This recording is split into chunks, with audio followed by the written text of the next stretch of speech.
日本時間5月14日、米国時間5月13日、トロント、ブルージェイズが延長戦の末に劇的勝利を飾った。最後を決めたのはダルトン、バーショの満塁サヨナラ本塁打。しかし、その舞台を整えた存在として大きな注目を集めたのが岡本和真だった。この日の岡本は、4回にチームを救うビッグプレーを披露。鋭い打球に素早く反応し、失点を防ぐ攻守で球場を沸かせた。そして1点を追う8回には、冷静に右翼へ犠牲フライを運び、試合を振り出しへ。ブルージェイズはその粘りで延長戦へ持ち込み、最後はバーショが全てを決めた。試合後、シュナイダー監督も、岡本は攻守両面で大きな役割を果たした。彼の落ち着きと準備がチームを救った。と高く評価。苦しい展開が続く中でも、岡本の存在感は日に日に増している。重苦しい空気を吹き飛ばした劇的勝利。ブルージェイズにとって、この一戦が流れを変える、運命の試合になるかもしれない。この後、番組では岡本和真の好守備と同点撃破、そしてバーショの劇的満塁弾を詳しく振り返る。ぜひ最後までご覧いただきたい。Dalton Varsho is standing by with Arden Zwelling. Grand slam walk-off for Dalton Varsho. Dalton,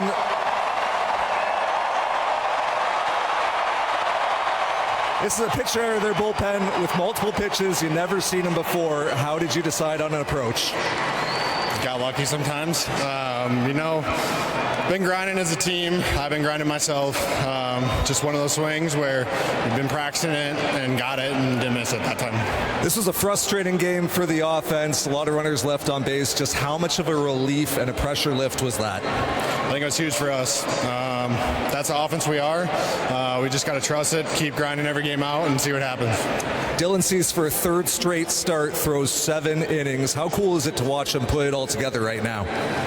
It's awesome. I mean, he doesn't give me any action out in center field, but it's awesome really dominating the zone and doing what he needs to do.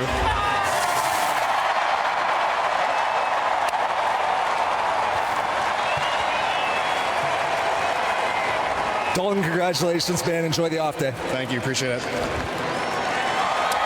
That's going to make the off day much more enjoyable for the Toronto Blue Jays.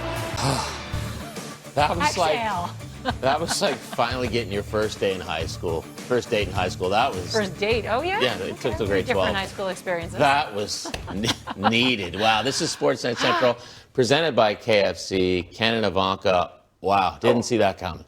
When Varsho, though, when he's rounding first and he just lets out this scream, you're like, man, he needed that. The team needed that. I think he knew that high fastball was coming. And Rodriguez making the catch in the pen. That was good stuff. That was good stuff. Finally getting a win against the Rays in extras. Let's get more from Jamie and Caleb in the home hardware studio. Gentlemen. Ivanka, we had nothing to do with the victory tonight, though Caleb forgot to buy our dinner.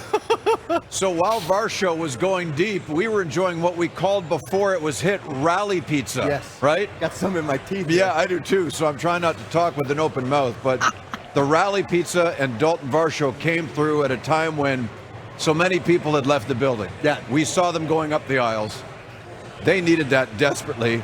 How did it happen? Well, Joe Siddle called it. He said, you got to live up there, and I agree with him. And Varsho just made the adjustment. And look, when you have the type of bat plane that Varsho has, if the ball can get away from you a little bit, you will have a little bit of a chance. If they keep crowding him up and in, it's going to be one of those situations where he's probably going to be a little bit under it. You love that Vladdy was willing to take the walk. Oklahoma had a really good at-bat, just missed a couple pitches that he probably could have sent to the moon.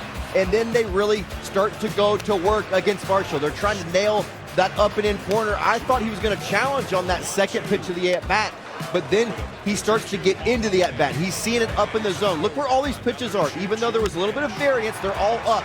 And then as it moved a little bit further away from him, we've seen this. We've seen him go to the opposite field. And look, when you see it moving away from him, he just throws his hands at it. And because that barrel starts to plane out just a little bit, he is able to do that. I was shocked that this is his 6th grand slam. I cannot believe that, but it's a battle.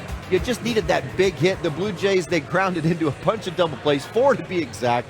And he just needed that one hit because Tampa was trying to give it to him. They really were. 8 walks on the game. They were trying to give it away, but someone needed to get the big hit. And credit to Varsho for fouling those off to buy himself the mistake The good hitters, they don't go down 1-2-3. They buy themselves a little bit of mistake. It was up, but because it was out over, it led right to his barrel. He didn't try and pull it, went with it, flicked it.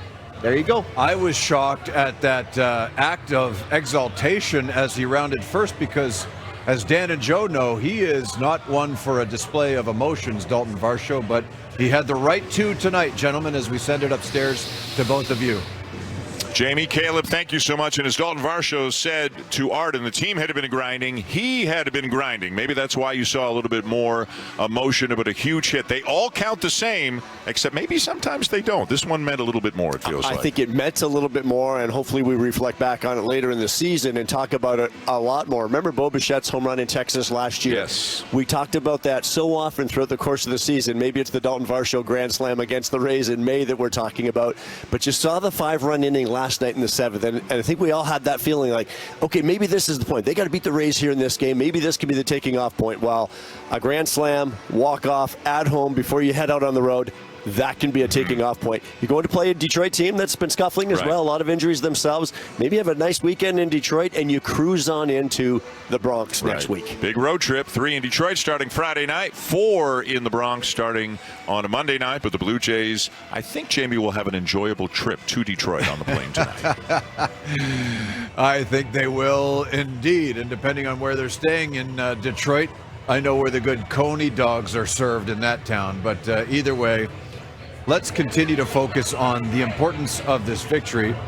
And Joe mentioned that series against Texas last year that actually took place right around now. I think it was about the 3rd week of May when they scored, I think, a grand total of 4 runs in 3 games and won 2 of those games. This is a team that isn't scoring a lot right now, though they just put 4 on the board in the 10th inning. So give us an idea as to what a victory like this can do for a club. Every magical season has that one moment. You just mentioned the Bo Bichette one. I can think of 2 or 3 magical moments, and it didn't have to be on offense. There were a couple of defensive plays that led to an extra inning game, that led to a win, that got your team on a run.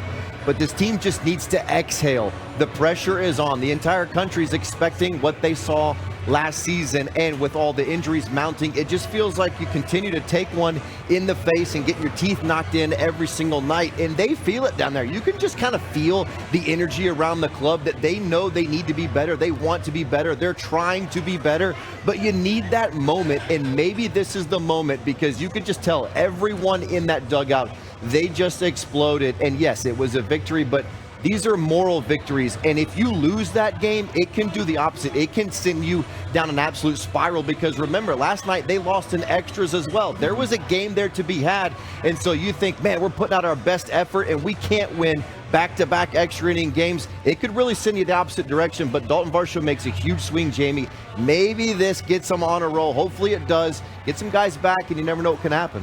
The way the Tampa Bay Rays play baseball, is it fair to say the Blue Jays wouldn't have even had a chance to win this baseball game if not for 7 innings of Dylan Cease? He was tremendous. You look at his arsenal and what he was able to do. We previewed it before the game. We said that front hip sinker might be a factor in tonight's game, and he absolutely used it. He had strikeouts on 4 different pitches: the sinker, slider, 4-seam, and the changeup. He was absolutely dirty. He was filthy.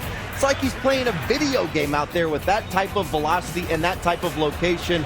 I thought this was interesting. Look at where most of these strikeouts will be. They're on the inner rail to these lefties. We saw Kevin Gausman give up some hits on the outer half, and it looked like Cease said, you know what, I'm going to challenge these guys on the inner half. I'm going to use 4 seams. I'm going to use 2 seams.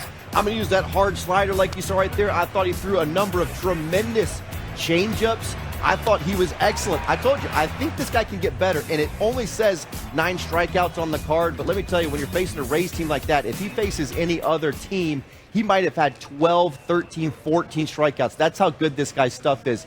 The repeatability of his windup is amazing. He has incredible ground force. He's able to contort very, very strategically in how he releases the ball. He maintains his stuff throughout the innings. That is what is the biggest difference for me. Normally when you have a guy that's maxing out at 99, once they get to 7, 8, 9, and they get close to 100 pitches, that 99 turns into 96, they become hittable. He just does not fade. It's like he hits turbo mode on the video game and it just never runs out. He's like Mario. You hit that turbo and it just infinite Mario turbo. This guy's unbelievable. He's playing video games, and he's going to continue to get better because I didn't see a ton of backdoor breakers. I saw a couple of them, but he really used that front hip two-seam. Now every team in the big is going to go, oh, my goodness, we got to look for this now along with this. He's playing video games. Canada Vodka, if you're superstitious, and I am not, he knows this. This guy forgot to buy our dinner. I was a little hesitant to say, hey, Caleb, I'm starving. So we ordered the rally pizza.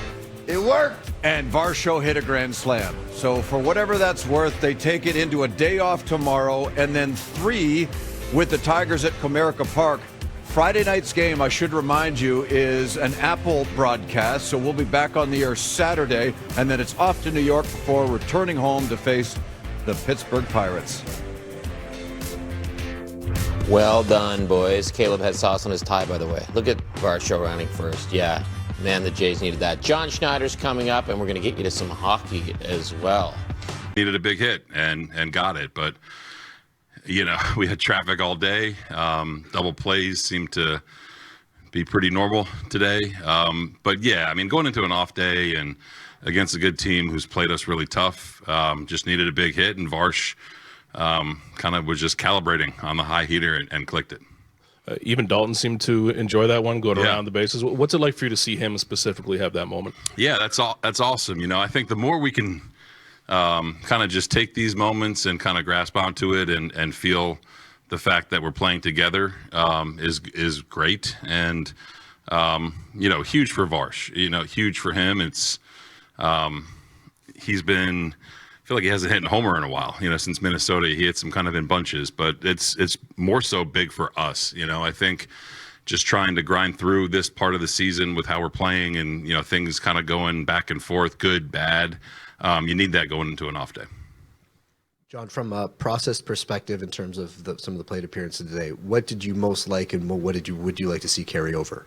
I think commanding the zone. You know what I mean? And in a perfect world, the slug comes up, you know, earlier in the game. You know, you look up and you know, Jack's, it's 66 pitches, 38 strikes, and 3 double plays, I think, with 4 walks. And you're just lacking the big hit, or you're lacking, you know, a home run with guys on base. So you got to keep grinding. You got to keep doing that, passing the baton. And even late in the game, just after Pena pops up on the first pitch, you know, walk, you know, the game is so, extra innings are so tough. You know, they score 2 and you're 2 good swings away from winning the game, really. So I like the fact that they kind of just kept going and moved the order and then waited for someone to get the big hit, and great swing from Varsh.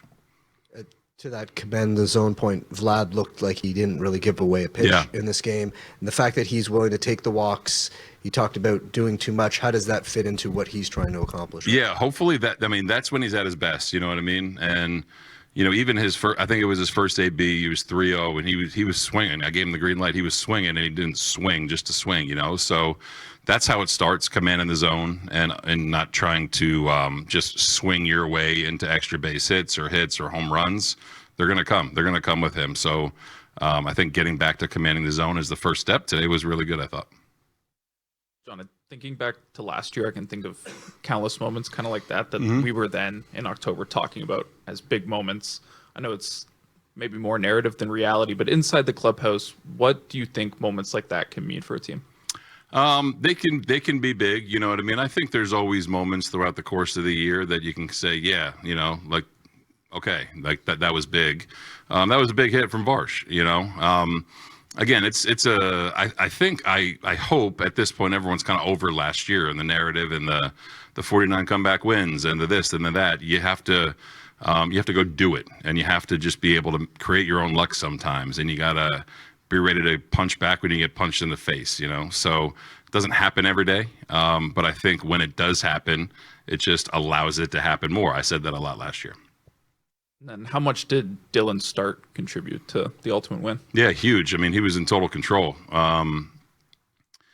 He's pitching. You know, that's 3 straight starts at, you know, 7 innings. He's pitching and understanding when he needs to get a quick out and understanding when he needs to get a strikeout. I thought him and Heine had a great mix of pitches throughout his entire outing, really. You know, you look up and it's, you know, a soft single for an RBI, and I thought he was outstanding. He's in a good spot. he wanted to keep going. You know, I had to tell him pump the brakes a little bit, but that kind of sets the tone and allows you to use guys you want to use.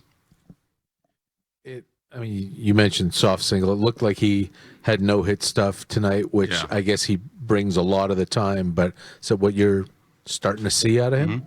Yeah, you kind of look up and it's, you know, a time through the order and it's pretty efficient and pretty good stuff.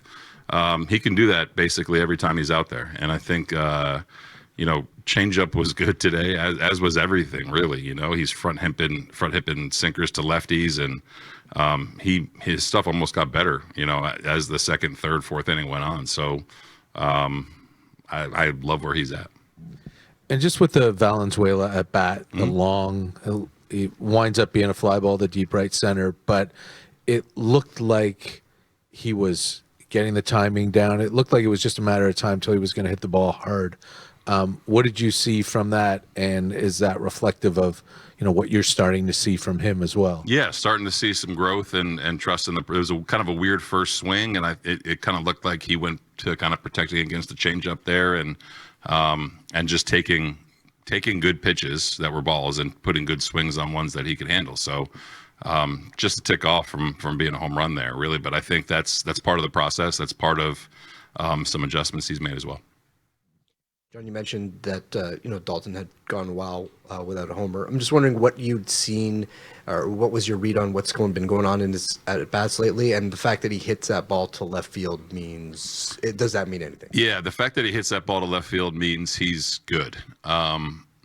I think when you look at like the past week, you know, you play these guys twice, and they're just peppering four seamers at the top. You know, Baker did it to him, and you know, after Brooks kind of stumbled with the slider, you know, I think he kind of sold out a little bit, but that's when he's good. That's when his work shows up, where he's trying to stay on top of the ball low to the opposite field, and he can click one like that. So that's it's a big swing for us and a really good swing for him.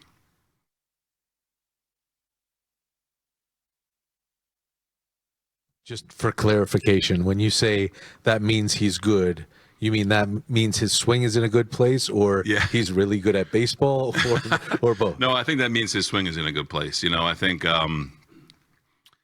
when going back to like spring training, when you kind of saw that too, I think that means he's in, you know, his alignment is good, his thought process is good, and he can just kind of react to that.